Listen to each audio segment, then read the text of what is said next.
Hello and thank you for joining me. I'm Alex Wasson with Cisco Systems, and today I want to talk to you about Cisco's AMP, or Advanced Malware Protection. But before we get to AMP, let's take a look at how your traditional point-in-time antivirus works. So let's say that we have a file that wants to come into your network. It's going to do that by accessing one of your endpoints, whether it's your phone, your computer, or your tablet. Now traditionally, with point in time, your antivirus is going to say, sorry, this file is a bad file or it's coming from a bad source, we're not going to let this in. Or it's going to say, cool, this is a good file, it comes from a good source, we recognize this. We're going to let this into our endpoint and into our network. But there are some issues here.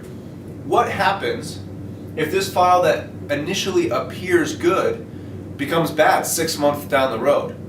These files are getting much more intelligent and can now be activated by different signals, time, or some form of alert once they're already on your network.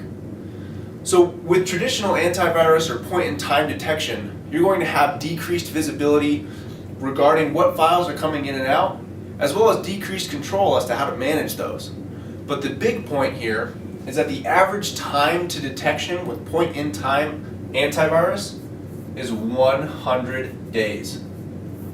Imagine what can happen in 100 days when you have something sitting on your network. So Cisco recognized that this was taking way too long, and we had to find something that could mitigate this time to detection. And so we came up with Cisco AMP. And today I want to talk about AMP for endpoints. So let's take a look at the same scenario. We have a file that wants to get into our network through our endpoints. This file is going to contact our computer and say, I want in. With AMP, you're going to have the same format where we can say, no, sorry, this is a bad file, or cool, come on in, we know you're okay.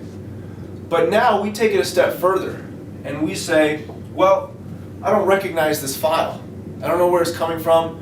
Initially it looks good, so I'm going to go ahead and let you into our network. But I'm not going to let you out of my sight. From there, AMP is going to send that file up to the AMP cloud. And this is going to be managed by Threat Grid. And Threat Grid is going to allow you to follow the path of this file. It's going to be able to help you see which endpoints it's touched, which computers it's been on, and eventually which ones it's actually infected. This way you have a retrospective analysis of that file. Initially it comes in as something good, like a printer. But 6 months down the road, it's now acting as a foreign server trying to take information out of your network. And ThreatGrid is going to recognize that. So now this file has become malicious. And we need to quarantine this file. And this is exactly what AMP does to ensure that this file is not going to be wreaking havoc. And with AMP, you're now going to have increased visibility into your network.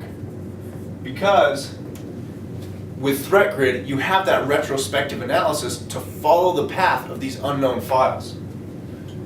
You're also going to have increased control and can now make proactive business decisions on how to deal with scenarios like this. But the biggest point is we're going to decrease this time to detection. It's no longer going to be 100 days as it is with point-in-time antivirus. We're now going to move that down to just 13 hours. So get AMP for endpoints today and become proactive rather than reactive when it comes to securing your endpoints and your network.